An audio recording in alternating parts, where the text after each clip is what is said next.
We're live in heaven and on earth.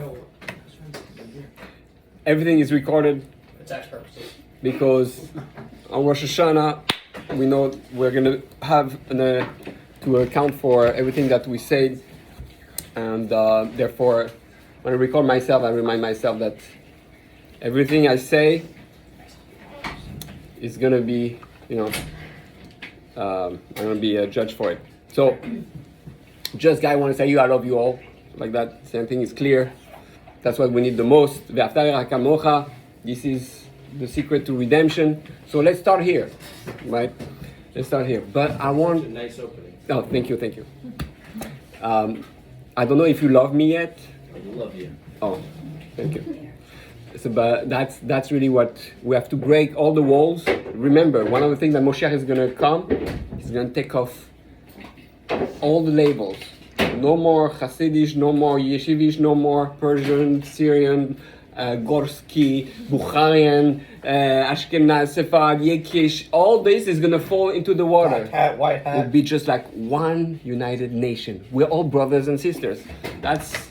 That's what we have, and we have to start living that. The new generation is breaking all the walls. People intermarry. I've even seen Bukharian marrying Gorsky. I know, it's shocking. Very shocking. No. But I've seen it. That is not shocking. Don't, Don't say that. I'm not going to say who, but I've seen it. I've seen I wanna see- Hasidic people I wanna see becoming Satmar. Chabad. I want to see I've Satmar. seen I've seen Gorski marry Syrian. I've seen Satmar people becoming Sephardi. So I've seen everything. It's crazy stuff, guys. But the world is changing. You are the new generation, and you're breaking all the walls to create some unity. Okay, so I used to daven in a shul. Actually, the shul I daven now also is a bit like that. But in Pomona, where you had people who didn't wear kippah or were more chilonim, and they were davening next to someone with a shtreimel, or with a black hat, all united. But No, you're talking about this. It says that the last generation. I think South Murphy said that this generation has a chutzpah. oh right, So right. no, it says So that, and South Murphy said that like maybe. Okay. No, say. Because I'm probably messing up. No, try. But that this generation has chutzpah because we need it. We need to show the previous generations that there's There's the mistake. So that's why it's a good chutzpah. yeah, it's like there's a different way to do There's a it. Yiddish saying for it. No, and like we grew up, like they told us all the time in school, like that this generation is the generation of chutzpah. Oh, right. So How- somebody said that Yeah. it's chutzpah in a good way, where It's it's chutzpah in a showing good- the previous The generation. heilige chutzpah. Yeah, that Okay, like, but- we could. There's a different way to Judaism. That everything that we believe, because the previous generation, a lot of them are like, no, this is how it's supposed to be, and we're not straying away from that. So this is a chutzpah, like, no, there's, I know. I didn't hear. Did Satmar say that? don't quote me on that. I don't know. It sounds more Breslev. It doesn't matter, but why not? I'll It's ask my father and I'll let you know. Yes. I He mean, said it at the same. that's good. I like that. But yeah, in a way, you guys are the generation that say enough is enough. Yeah. No more separation. We got to create unity, and Like the mental health, how everybody's like right. feeling that. Right? The whole, that's correct. For opening up, speaking, and that's one of the things actually maybe we'll speak about, but I wanted to focus, it's supposed to be a Q&A tonight. Alright. So we'll see if you have some questions, and if you don't, once the questions runs out, usually question bring more questions, but question leads to freedom. That's what Pesach is. The more questions you answer, the more you have clarity, and the more we can move forward and deeper. And there's two types of questions. There's the what. You want to see? Yeah. There's the what and there's the why. So in the previous generation, it was a lot of what. What am I supposed to do, right? What's the halacha? Okay, it's very nice, but it's not meaningful. It's more like yira. What do I do is It's Litvish is more Litvaks. They're really cold, straight. This is what I do. This is my duty. Yeah, And then now we're more in the generation of why, lama. Why, and why is the question of the Kabbalah. The Kabbalah and the Hasidus and the deeper stuff answers the why. Is much deeper. That's why Kabbalah is spread, and Kabbalah and Hasidus both are spread to, so much in the world. And why our generation, all the youth in our generation, it's not enough the what. They want to know the why. Because you can't live a life with God if you don't have meaning in it. And if you don't ask why, there's not going to be meaning. And that's why the whole Haggadah, the idea of being free and being able to express and have the chutzpah to say why. How many? I mean, I'm as a therapist on the side. How many yeshiva bachurim or adults told me that whenever, especially in the very yeshivish or Hasidish chadarim, when they will ask, "How do we know there was God?"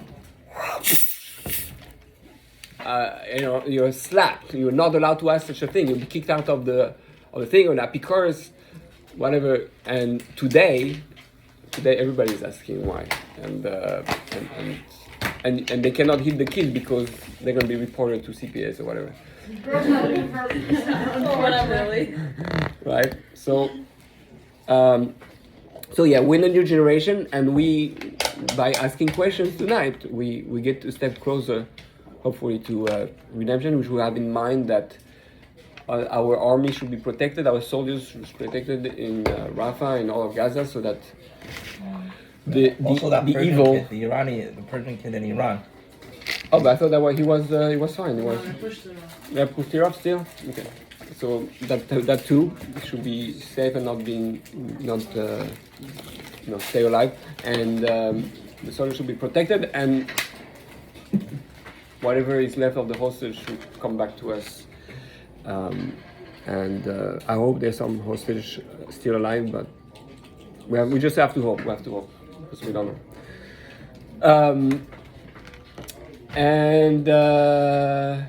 Yeah. So, who has some good questions for us tonight? Who has the chutzpah to ask some good questions?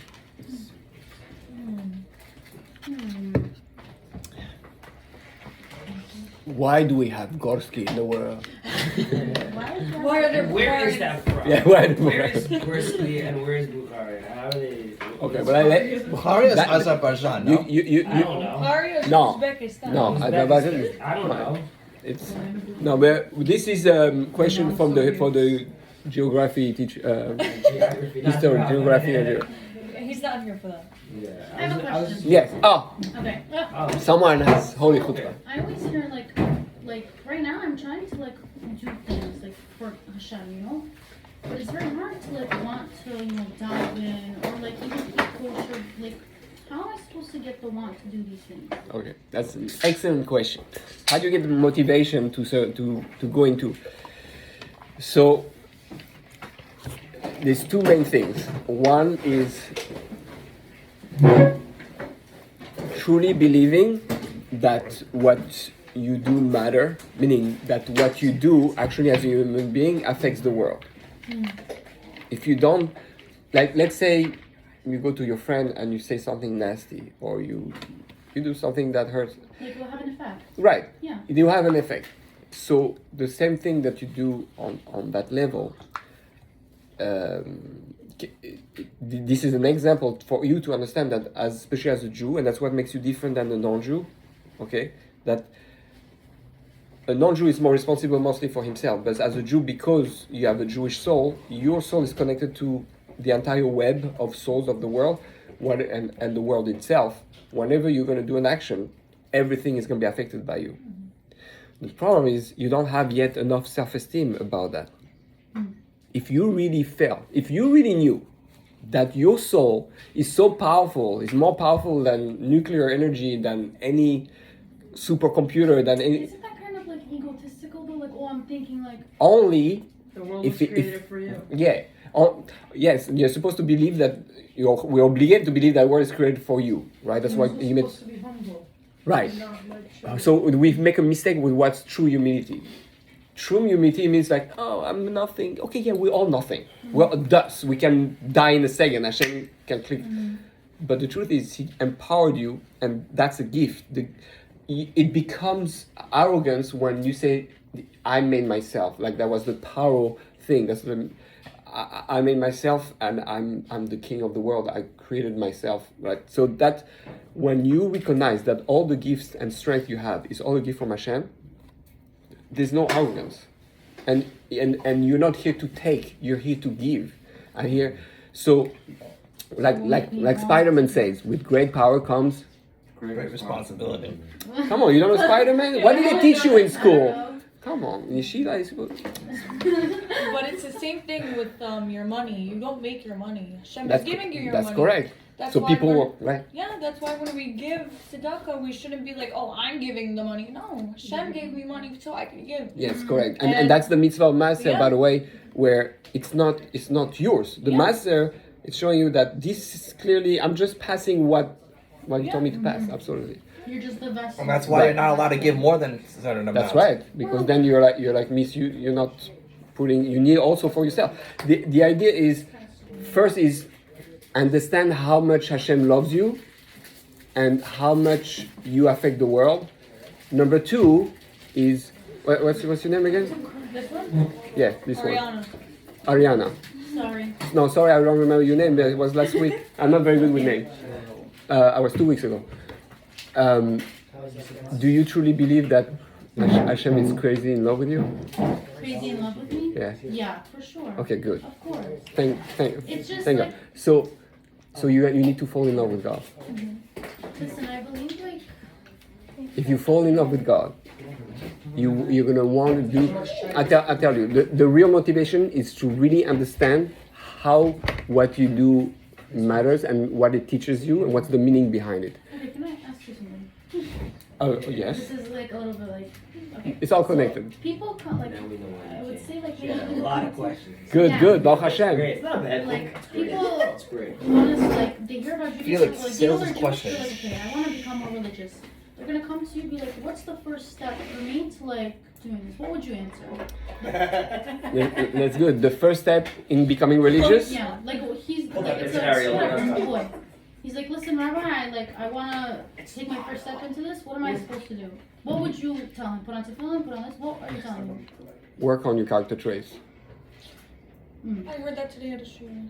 Must have been a good shiur. No, I was listening to a podcast, whatever. First question, how much? How much do you pay me? No.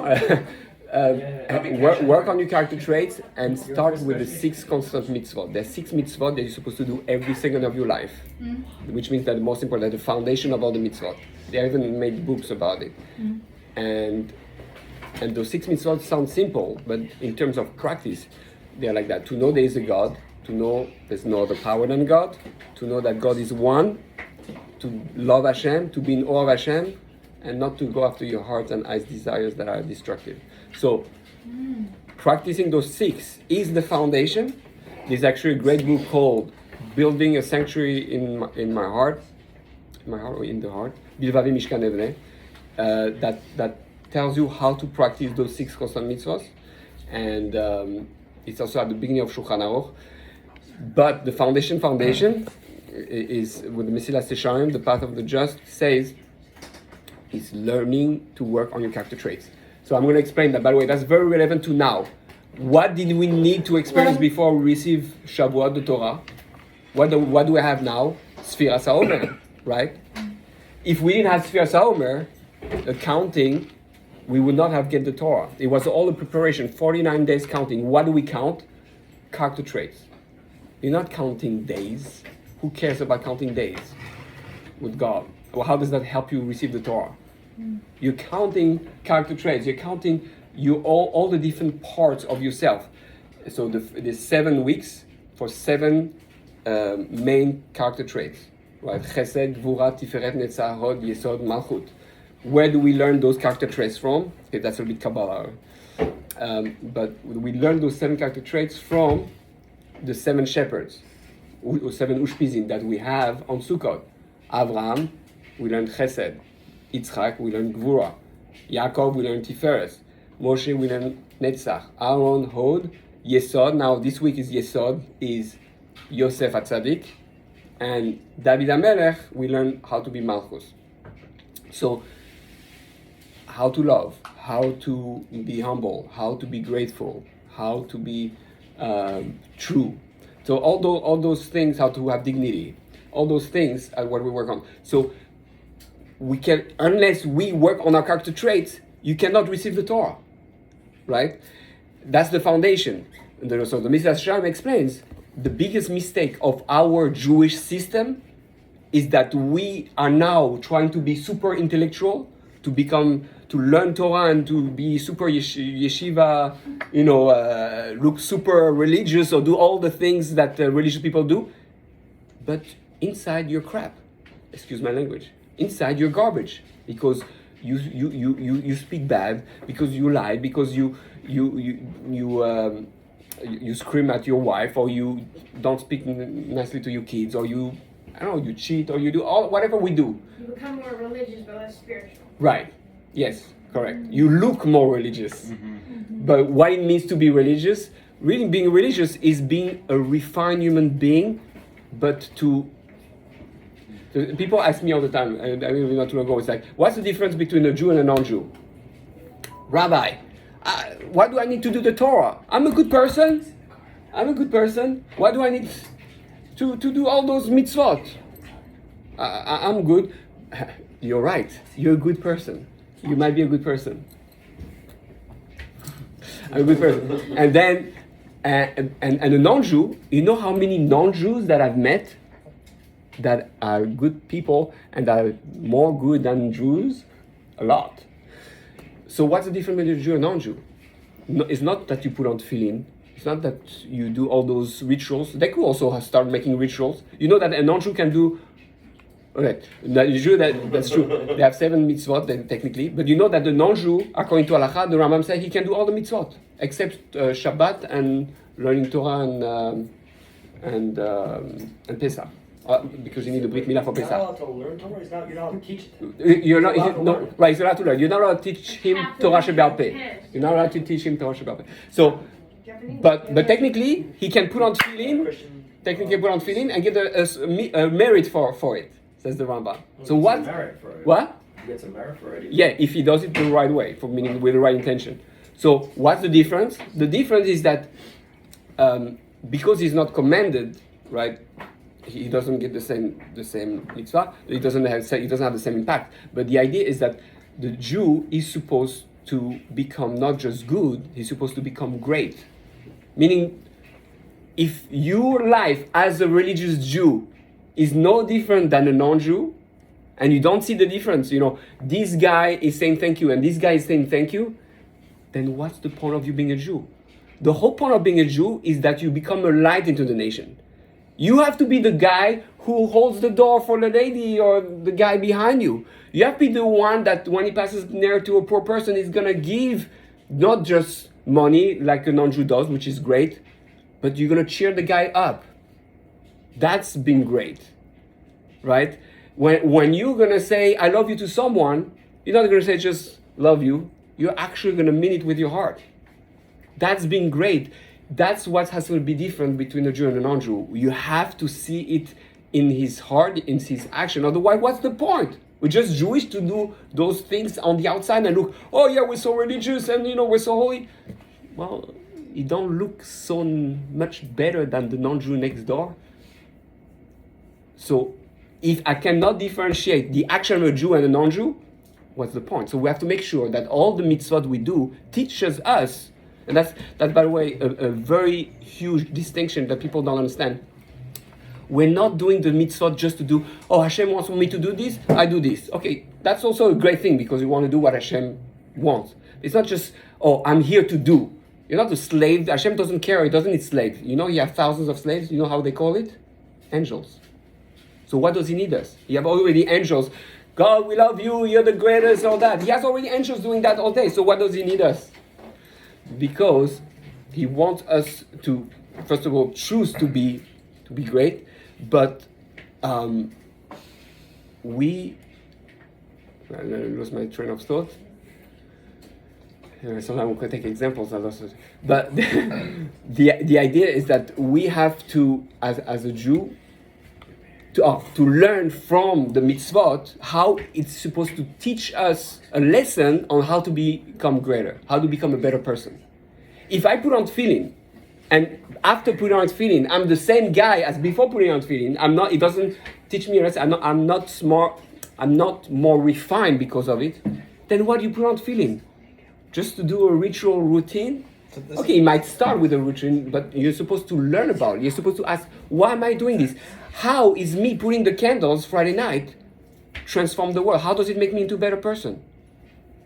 How is me baking challah, or how is me giving tzedakah, or how does that make you into a better person? So when you understand that all those mitzvot, all those tools help you transform and become someone more refined, it becomes exciting. There's nothing more fulfilling to feel that you have transcended yourself, that you're becoming greater than your previous self.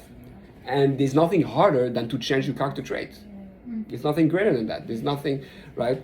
Now, what's the hardest thing in the world is our relationship with other human beings, right? What? Yeah. Oh, Smells that, like I smell that, yeah. I smell like gas. They must be filling You up too. the tanks or something. Is there a leak? Yeah, I smell that gas. Why does it Yeah. smell so heavy like gas? It smells outside, right? It's outside? Smells like gas. It's outside. There's a gas So we're more station. safe here. There's a gas station No, right it's down only, the it's liquid If your gas. face starts feeling They're lightly numb, probably then filling up the. Is it outside? No, it's not in here. It doesn't smell like Down there, gas. he's a plumber. Yeah. Actually. They're probably filling up the gas. So I have a question. So I've never missed a day of tefillin, thankfully. Got like a load. But That's a when great it thing. comes I to, miss some days of feeling. well, in the most recent years, anyways. Wow, Rabbi, that's very I mean- honest of you. Yeah. Yeah. In the most recent years, I should say, anyways. I'm not I was afraid younger. to say I'm a human being. I'm not an angel. Thankfully. But when it comes to davening with a million every day, I do my best, and I have a shul right across the street from my house. Me But- too. And I don't go anytime. Sometimes I try to go, and Don't be too humble. sometimes I try to go, but even when I go, by the time I get up, they're up to Baruch Hu already. Right. So Okay. it's like, how come when I want to go, I still feel like I can't push myself to get there earlier, and then how come I just stop going altogether for like a week? I'll tell you why. Because your neshama is so great that he gave the Yetzer Hara looks like a gangster monster trying to prevent you from doing something huge, because he knows if you do it, the world will be a better place. You understand the level of our Yetzer Hara. Sometimes we feel, don't you ever have that? Like sometimes we ask Like that ourselves. happened for 2-3 weeks. I go straight, never Sometimes, missing, and sometimes we tell ourselves, why do I have that type of thoughts? Why do I have those dirty thoughts? Why do I want to do that? I'm tempted to do certain things when I feel like I'm not disgusting like that. I'm not like that type of thief. I don't want to be that type of person. How come it even comes into my mind to want to do those things? You know why? Because you have a big neshama that is very holy, and around that holiness, there's all those thoughts, and there's something called the Yetzer Hara that is trying, the Yetzer Hara that is trying to prevent you from using that energy. So obviously, you're going to be confronted with a power, an energy that is as powerful as your level of soul. So you must have a great neshama, and the Yetzer Hara is pushing you to not do what he wants you to do. But it's a great question. I have a question. Oh, fantastic. Tell me. Okay, so let's say like we do something in the past that Yeah. we know is wrong and we regret. We want to do teshuva, right? We know it's wrong. We know, whatever, but It's wrong. we don't feel that guilt. Mm-hmm. You know what I mean? Mm-hmm. When we're praying for it and we're saying, I'm sorry I did this. I know it's wrong. I 100% know it's wrong. But like sometimes I just don't feel that guilt, and I'm like, is that wrong? Am I You not? mean you're saying is that wrong to be a human being dealing with normal feelings? It's hard. It's like I want to really, really apologize. Okay, let me ask you something. Once you do, you let's say the first time you did teshuvah for it, right? Okay. why that time was not enough, you still have to feel guilty about it, you still have to ask the tshuva for it again. What? What are you, Christian? Yeah, Guilt is not a Jewish feeling. No, there actually is. Oh, sorry. Just I want to see what she answered. Why do I feel like I have to keep? Why do you keep asking for forgiveness if you did already? Because I feel like it wasn't genuine. Okay. So, but you know he was wrong. I know it was wrong, but it feels like my apology was not genuine. Okay. Why do you think your apology was not genuine? I think because I didn't shed tears, maybe, or maybe Are we, I think oh, that was you the biggest because part. okay. So you don't need tears for teshuva. You need just to sit. Tears helps, and it says breaks the heavens. You don't need to tear. Otherwise, we guys will have no hope because men never cries, and women Men don't cry. open all the gates, right? Men don't cry. I mean, They say the gates of unfortunately, tears don't ever close. right? Except for men. No, just no. Men have a hard time to cry because we're told when we're young, men don't cry. Be a man. Be a right? man. Yeah, right. And because of that, but you know, it's a trick to only have the women have their prayers answered. Oh. You know, there's a trick from the it's manipulation from the women's world, the feminist movement. No, just kidding. We want What's a woman? What's a woman? Not Well, what? just look in the mirror. No. Nowadays, I could. Yeah, I know. No, but the idea is we don't truly believe that when we say I'm sorry to God, He forgives us, and then we become Christian. That you need Moshiach and a Savior, a Jesus to save you because you're no. I'm just being extreme, but to make a point is that yeah. If you give maybe $3,000 to tzedakah and to my tzedakah and I'm sure you'll be forgiven. Only my You can't be off tzedakah. a priestess then. You can't do that. Random question. Yeah. What is Judaism in numbers in 7? We have a lot of things that are 7. Oh. 7 days a week. Yes. The 7 Seven oceans. physical. 7 continents. Yes. Represents the Yes. physicality. Okay, so yeah, I'm gonna answer. So, that's a great question. I'm gonna answer that. Just I want to finish just one thing that if you truly believe that God loves you and He knows in your heart and you sincerely say, and by the way, one of the things is to be sincere with God. God, I don't feel too bad about what I did. I know it's wrong. I don't feel too bad. I want to feel bad. I don't want to feel that. I want you to feel that I'm sorry, and then you are being direct. You are being really, and that should be enough. That should be enough for you to understand that God will forgive you for that, and you have to trust. Well, can I answer first this question? That's honest.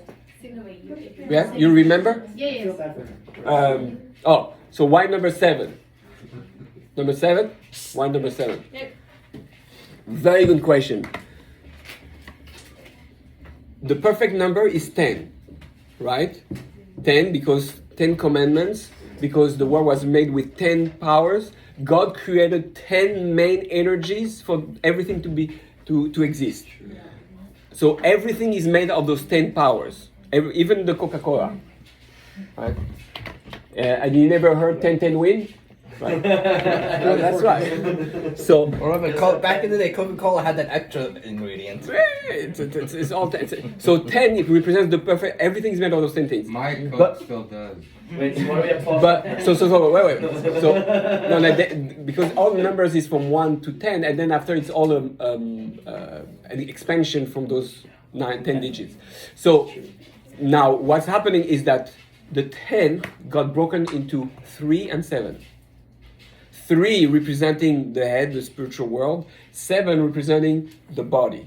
That's why on earth everything is 7. 7 colors of the rainbow. 7 senses? No, 5 senses. 7 continents. That's it. 7 continents. 7 oceans. 7 oceans. 7 notes of music. 7 days a week. 7 days of the week. 7 weeks of The 7 heavens, Sphira Rabbi? Saumer. What? The 7 heavens. The 7 heavens. Wow. Everything is 7 because, and we have. So what are the 7? Chesed. So love, Yira, Gvura. Like we say, Chesed, Gvura, Tiferet, Netzach, Hod, Yesod, Malchut. and from the 7 shepherds, because Wow, and that's one- why there's 8 directions because of the spirit. 6 directions. 6? 6 and the 7 is the No, center. isn't there When we north, shake- south, east, west, and then Up, down, south, 6, west, and east, the west, center north, is south? 7. North, south, east, west. You always 8 want is to be right. transcending, is beyond all that. You always want to be Mm. right. 7. Like he's like, 6. It's 7. I mean 6, and then you're the 7. So it's You have the middle ones for each it's direction. the 4 directions, up and down. Yeah. Up, down, right, left, all around. Come on, it's on Kamashi. So and then 7 is the center. We do it with the lulav. We shake in the 6 direction, and you're the center is the 7. Northwest, northeast. There's 8. No, that we don't do 45 degrees turn. No, it's just kidding. What do you mean? Of course we do. The direction. Yeah, but we're speaking about It's the physical. 4. Yes, but then you have 360 degrees. So the idea is those X, Y, and 7. Z. You have the Z axis. The 7 represents the work on ourselves, that the like we said, the character traits. 7 weeks before the giving of Torah, once I work on my body, once I work on my character traits, I work on my midot, right, on myself, then I'm able to receive the 3, which is the head. The head is, that's Chabad is famous for Chabad, Chochmah Bina Dat. Yeah, all 3 things they don't have. Or Keter Chochmah, what? All 3 things they don't have. Or Keter Chochmah Bina. That's nice. It's cool having fun. No. This is why. Right. So the Keter Chochmah Bina or Chochmah Bina Das. Once you are refined in your character traits, your Torah, your thought process, your spirituality becomes attached. Right? Like we say, a holy spirit in a healthy body. One Jew. A holy soul in a holy character traits, refined character traits. If you don't have refined character traits, you don't have a holy Jew. You cannot have a rabbi who looks super holy, all white and long beard and 5 payas and 2 streimer and whatever it is that might look super religious and holy, if he gets angry. Holiness doesn't go on someone who's angry, or he's depressed, or sad, or he's a liar, or he's a thief, or he's whatever it is. It doesn't work. Doesn't work like that. His soul will not be able to be in his body. His body looks holy because he looks very religious, very strong. But sometimes the most holy Jews are the ones that don't look so religious, but they speak with the heart. They're never gonna hurt a fly. They're gonna love everyone. They're gonna respect everyone. They're gonna be grateful. Those are the holy Jews. Those are the ones that don't pretend through the outside. So that's the 7 midos. That's the essence of Judaism. That's why we have an entire book of the Torah. Right? How many? 5 books of the Torah. The whole first book. How many? You know how many mitzvot? Well, technically, the Torah is a book of law. You know how many mitzvot of the Torah we have in the first book of Bereshit? 3. Just the book of Bereshit. You had the 3. 3 mitzvot. Peru Revu, Gila Nashe, and Brit Milah. That's the 3. And they actually correspond to refining character traits. So, and we have an entire book where there's not one extra word of right? Hashem doesn't have one extra word in his Torah. We also have modesty. Thousands, modesty. 4. Just remember this. Well, why modesty based on which one? Covering, embraces. When they got kicked out of the garden, they were covered. Oh, We okay. saw that I like garden. that. But that's midot. It's not the actual 613 commandments, but it is a character trait. So absolutely. No, that's why all of the book of Bereshit, which is like about 12 parashas at least, it's all about how to be refined as human being. And only after that, you have the book of Shemot with the giving of the Torah. You understand? Let's learn Lashon Hara. Because it's not He's saying this was told, like the recently we were told to do this, we were told. right. The This- commandment. This is like something we learned, Right. but not We directly derive told. right, exactly, because midos are not derived directly from actual 630 commandments. It's part of Velalechet Bedrachav, like the Messiah Shalom explained. Yes, so But not every That's mitzvah what- that Hashem gave us was directly given. We have to find it out also, no? Some of them. Didn't we have to when find them? before, Avraham Avinu, all that, only at Har Sinai everything was given clearly on the table. Yes, correct. So you had what's your question? Sigal. So what's your question? My question? It Yeah. was me, but actually, Oh, it was you? like, I don't want to ask anymore. Oh, okay. Because I think it was like, it was part with what she was saying, but no. You're fine. Okay. No problem. No problem. Who has another question? Me. Yes. Okay, in Oh, yeah, your what's- opinion, do you think inevitably the infinite has to consume the finite? Oh, ooh, that's a big one. That's deep Kabbalah. What shrooms did you eat?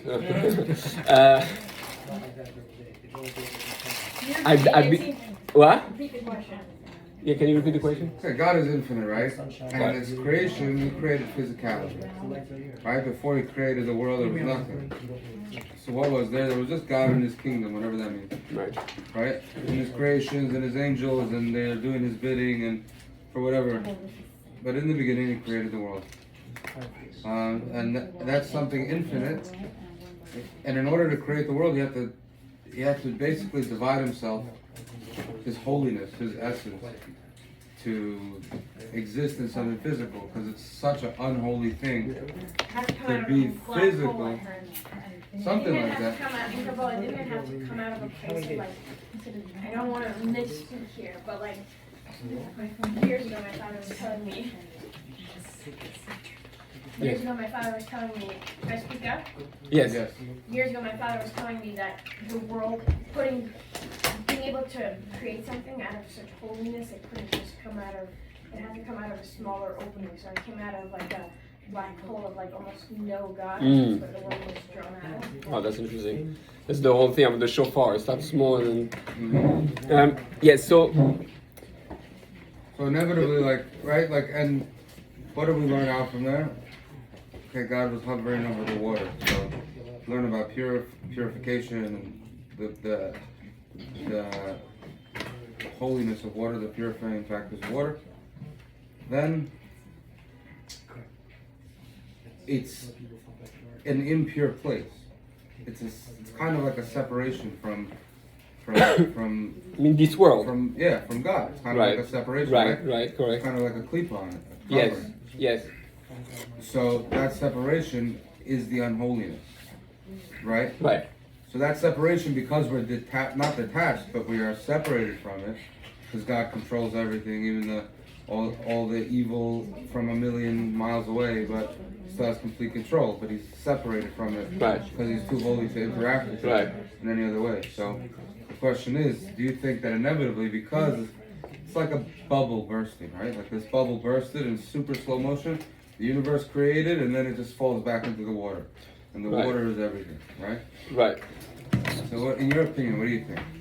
In my opinion, I I'm talking think. after Messianic days and after everything. Right. It's So, far. in my opinion, is that there's no meaning and no point for a world to be created with our consciousness and going through everything we go, because even though we are nothing, we still experience pain and suffering and all the difficulties and the darkness of the world, which is pretty intense, I would say.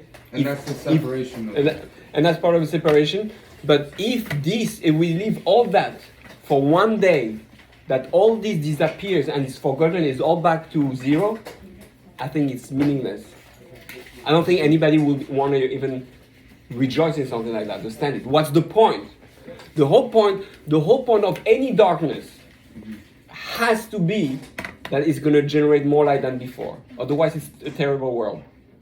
And God is a God of love and rachamim. And okay, I can understand sometimes we have to go through darkness, but that darkness can only exist if after that there's a greater light coming. Otherwise,